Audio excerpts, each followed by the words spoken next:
Also, if you're a Street Fighter 6 content creator or player, feel free to stream yourself reacting to this video or making YouTube content out of it. All I ask is that you give me a shout out and link my channel so I can grow my FGC viewer base. Okay, he asked for it. Thank you. You're welcome. So, I don't know much about this guy, but he seems pretty popular with the Smash heads, and instead of starting some weird tech content creator beef, let's go over his video and correct some stuff he missed and expand upon a few things I felt were critical to understand. What's up guys, GimR's the video game scientist from VG Bootcamp here, and welcome to my first Street Fighter 6 video. So, before we get our pitchforks out, to give this a food analogy, the main meat of this is correct, but the way it's prepared and the handling of the leftovers is what's incorrect and I want to touch upon. In Street Fighter 6, this is the timing for a normal safe jump on block and hit. This is what happens if you do a normal safe jump, but they wake up with an invincible reversal. This is what happens if they wake up with an invincible super. And unfortunately, this is what happens when they wake up with the new wake up drive reversal. If we take a gander over on the left, we see there's an extra input in here, and that's what's causing this problem. He is inputting an extra heavy punch, so technically he is doing a safe jump with a standing heavy punch option select. When we get to the drive reversal, he is getting hit because he is hitting heavy punch, not because he isn't doing the drive parry OS. He would benefit greatly by just omitting the heavy punch and doing a traditional safe jump, which keeps him safe from reversals and drive reversal.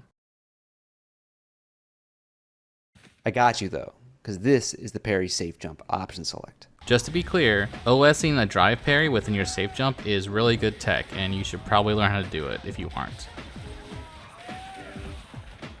I don't know about you guys, but this whole sequence feels a bit redundant to me. Like, didn't we just go over this? It's like a Naruto flashback, you know, like halfway through a tech video. In this video, we're going to explain the mechanics behind the new wake up drive reversal, why it normally beats safe jumps, how the parry safe jump option select covers this, the very few situations this doesn't work, and counterplay for those situations. Before we do that though, I just want to say I'm very excited to finally make my first Street Fighter 6 video. I've been playing the game for a year now, and I've stored up a decent amount of tech. So this is why I wanted to make this video, besides, you know, stroking my own ego. It's that he's been playing this game for over a year, and he still doesn't fully comprehend safe jumps, and a couple other things in this video that I'll go over later. Safe jumps are very important, and he has a lot of clout for knowing tech, so him giving out misinformation like this can really set back new players. It's understandable not fully getting a more advanced concept like safe jumps. I personally could not wrap my head around wave dashing in Smash for the longest time, so I'll cut him some slack. To start, the first thing I gotta do is explain how a safe jump works. Generally speaking, after a plus 42 knockdown, you jump towards your opponent and do an aerial. Aerial? The fuck's an aerial? The first frame the opponent wakes up or is actionable is frame 42, so they have to block this aerial. He said aerial again. I'm mad. Because it's meaty. So what you do as the player going for the safe jump is hold back, and then time your strongest follow-up move. So his definition is slightly off. Again, he's OSing a heavy punch within his safe jump, which is really bad. Because you should be training yourself to react after he does the jumping heavy punch to whatever Ryu is doing so he can do a more optimal punish. The solution to this issue is stop hitting heavy punch. By hitting heavy punch, you limit your offense to a block string. He can't threaten his opponent with a throw, tick throw, low, or shimmy. A downside he hasn't mentioned is the potential of getting a perfect parry. Perfect parries heavily scale your combos, so you won't do nearly as much damage. If you time the drive parry too late, you might get a perfect parry on reversal. So that you can combo off it with max damage on hit. And on block, you can do some sort of block string pressure. At this point, you can't really call it pressure since you're only doing one option. Even worse is that the second time I see this, I'm going to start reversing or going for perfect parry, since I know the only threat to me is losing 1 bar of drive gauge.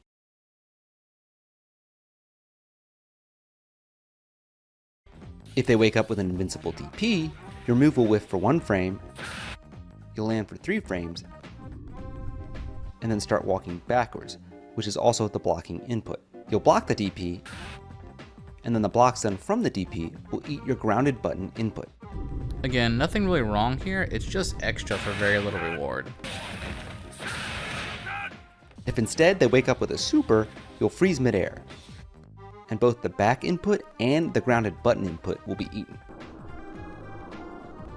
allowing you to react with whatever you want, which is usually parry. When you're competing in a tournament, like, you really want to cut off any excess fat, and this standing heavy punch OS he's doing here is that fat. Now, before the new patch, virtually the only way to beat a safe jump on wake up is to perfectly time a perfect parry. But it only gives you frame advantage, not a full punish. And that's why you want to learn your safe jump setups, because you don't want to get perfect parried and back thrown into the corner.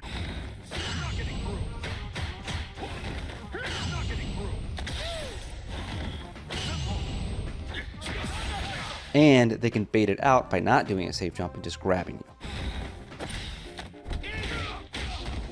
That being said, the new wake up drive reversal option is active from frame 17 to frame 20, and it's invincible from frame 1 to frame 20. So it also beats safe jumps. No. Safe jumps let you block in time against drive reversals. What he really means is safe jumps with standing heavy punch option select is vulnerable to drive reversal. All that math he put up there was not relevant. As long as the recovery frames of your attack is less than the startup frames of the reversal, that's what matters. On wake up drive reversal, Ed's heavy punch whiffs for 1 frame, then he lands for 3 and is able to move. Wake up drive reversals take so long to hit that Ed doesn't block in time for the block stun to eat his heavy punch input, like it normally would if the opponent woke up with an invulnerable DP or super. So instead, he starts the heavy punch and then gets hit by the wake up drive reversal. See, even in this example, he says Ed has fully recovered, so just stop hitting heavy punch, bro.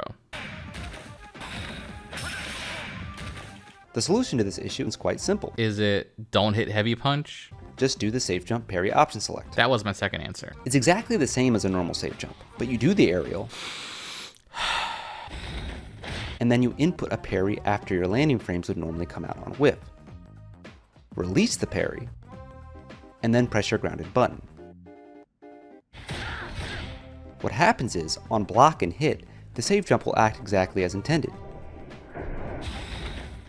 If they wake up DP, you'll parry it and get some drive gauge back. I love the way he says drive gauge. He goes, gauge, drive gauge. So fancy. Which is always a plus. So all this is fine except for the extra heavy punch, so definitely learn this. If they super, it's just like a normal safe jump, where it eats all of your extra inputs, and you have time to react accordingly. And lastly, if they do the new wake up drive reversal, your parry will pop up,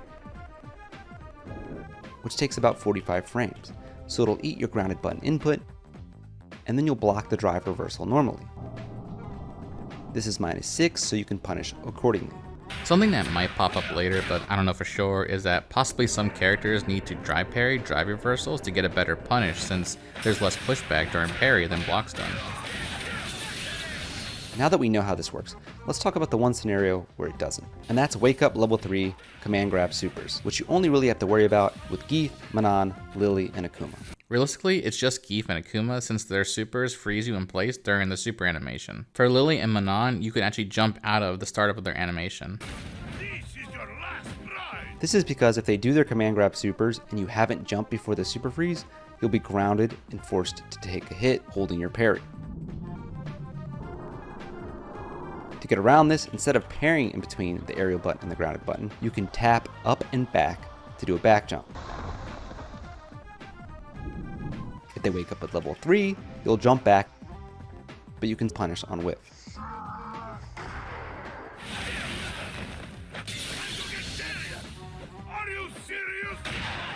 If they wake up with drive reversal though, you'll be -4 and it'll be hard for them to punish it. This is another weird solution. If you're going to go with the option select route, then just do a neutral jump. You'll punish the level 3 and the drive reversal. The same applies to Akuma since his Raging Demon has so much recovery.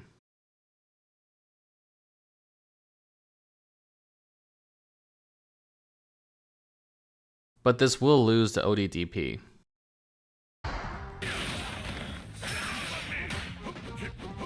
Be careful though, because Akuma and Lily can wake up DP and catch you out of the air if you go for this version. So, hopefully I informed someone who may have been misinformed by this video and filled in any gaps. Personally, the core information of the OS is fine. The premise is misleading and the application wasn't fleshed out enough. If this was an essay, imagine a teacher would give him about a C-.